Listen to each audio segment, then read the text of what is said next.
আমরা তখন বৃন্দাবনে, এটা বাবার বৃন্দাবনের প্রোগ্রাম প্রায় শেষের দিকে। আর বাবা একদিন ডেকে বললেন, আর তখন আমাদের আরেকটা জিনিস হয়ে গেছে, খুব সুখবর ছিল যে বাবা পদ্মশ্রী পাচ্ছেন, আমরা খবরটা পেয়েছি। তো বৃন্দাবনের ওইখান থেকেই মানে সবার খুব আনন্দ, বাবা পদ্মশ্রী পাবেন।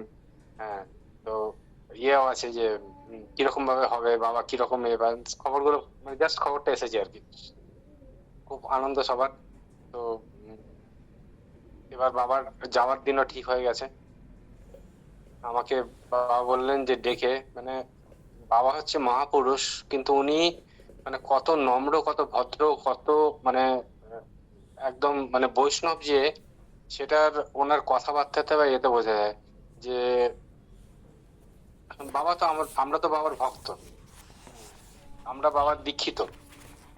তো বাবার নির্দেশ অনুযায়ী আমাদের কাজ করা উচিত, কিন্তু বাবা আমাদেরকে মানে কোনো জায়গায় কিছু বলার আগে রিকোয়েস্ট করেন, বাবা এটা কি করা যাবে। আমি অবাক হয়ে যাই বাবার এই বিনয় দেখে, যে বাবা আহ, মানে আমাদের তো এই জিনিসগুলোতে শেখার দরকার বাবার কাছে।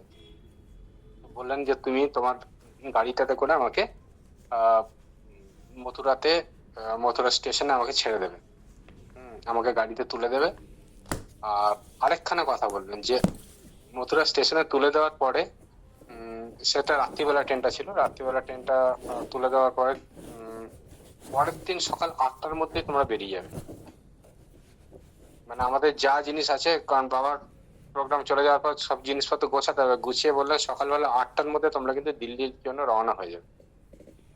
এটা হচ্ছে নির্দেশ।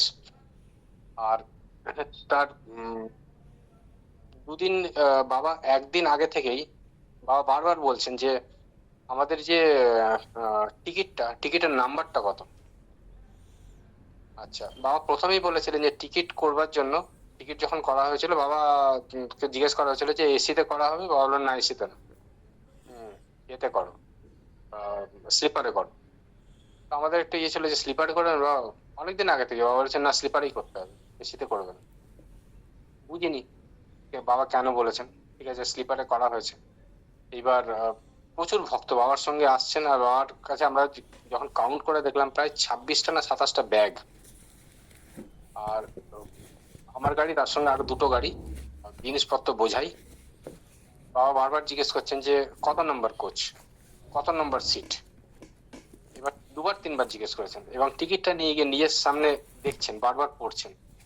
আর তারপরে ঘরে চলে গেলেন। বুঝতে পারলাম না যে কি হলো। তো বাবার যে সিটটা, ওই সিটটা মোটামুটি 57 মতো, 57 নাম্বার সিট ছিল, মানে 57 নাম্বার সিটের অ্যারাউন্ডে ছিল আর কি।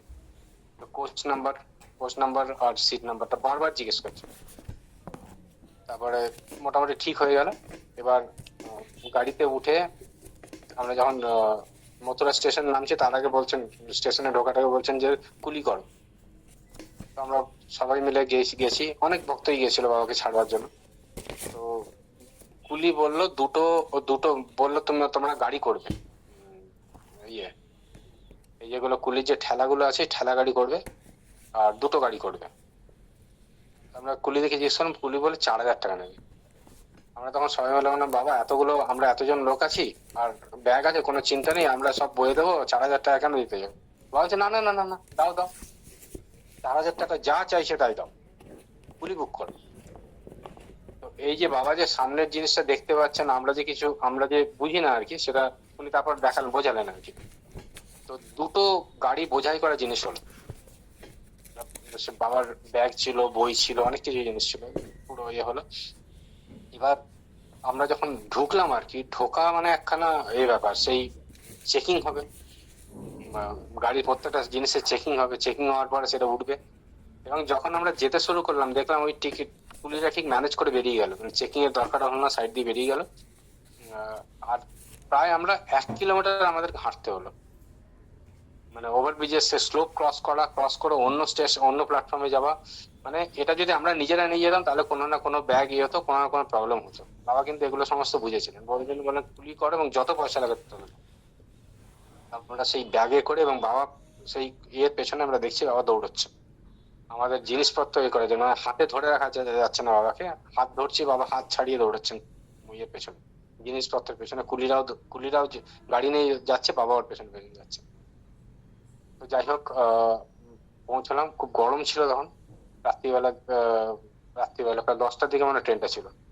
এবার বাবা ইয়েতে জিজ্ঞেস করেছেন আবার স্টেশনে এসে কত নম্বরে, এই দেখো ট্রেন দিয়ে দিয়েছে, 10 মিনিট আগে সেদিন ট্রেন দিয়ে দিয়েছে, ট্রেনের অ্যানাউন্সমেন্ট হয়ে গেছে। কোচ নাম্বার দেখে, কোচ নাম্বার এস যেখানে বাবার যে কোচের ইয়েটা ছিল সেখানে দাঁড়ানো হয়েছে, আর বারবার দেখছেন যে এই কোচটা তো, এই গাড়িটা তো।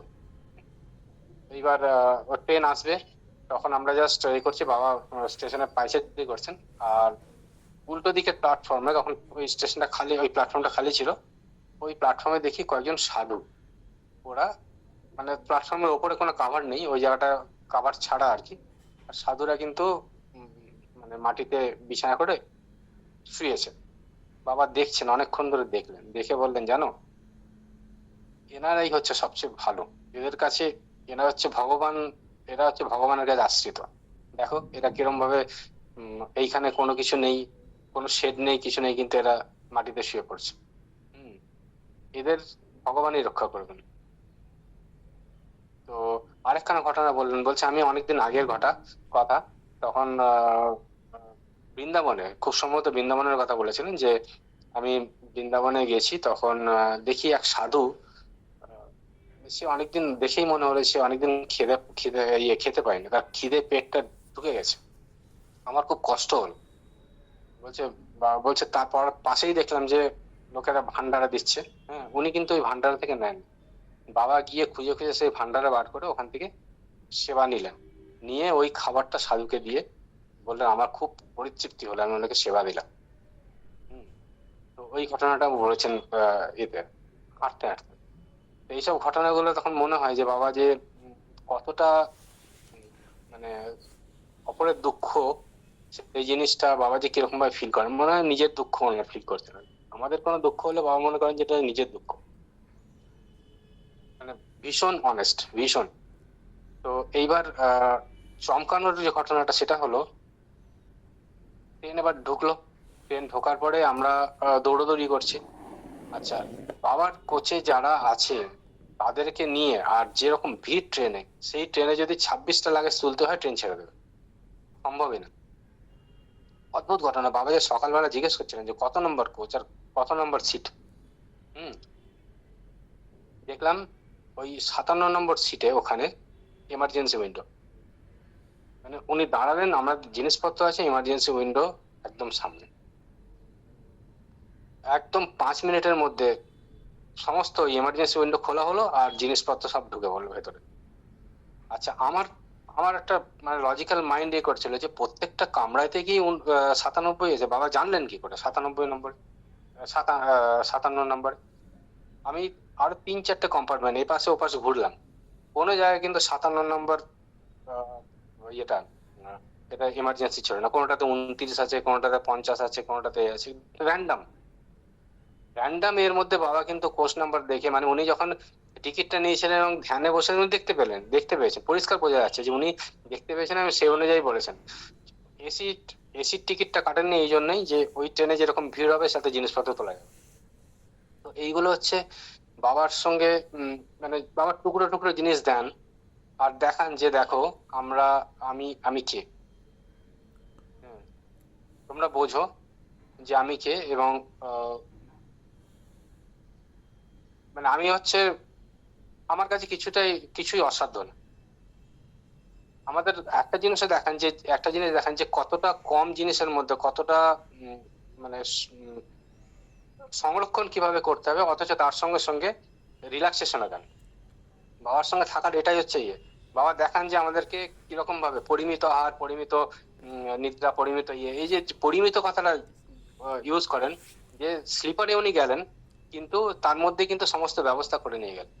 তো এটাই হচ্ছে বাবার কাছে ওই ইয়ের ট্যুরের শিক্ষা। বাবা বেরিয়ে গেলেন, মনটা খারাপ হয়ে গেল।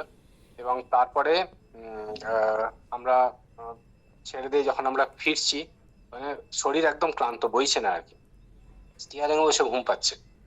তো তাই কোন রকম ভাবে এলাম, এসে গাড়ি রেখে তারপরের দিন ঠিক মানে আমাদের মোটামুটি যে 8টা যে বাবা প্ল্যান করে দিয়ে গেছেন যে 8টার পরে তোমরা থাকবে না, 8টার মধ্যে তোমরা বৃন্দাবন ছেড়ে দেবে, আমরা গাড়ি যখন ছাড়লাম আমি এক্স্যাক্টলি দেখলাম যে 8টা 1 বাজে।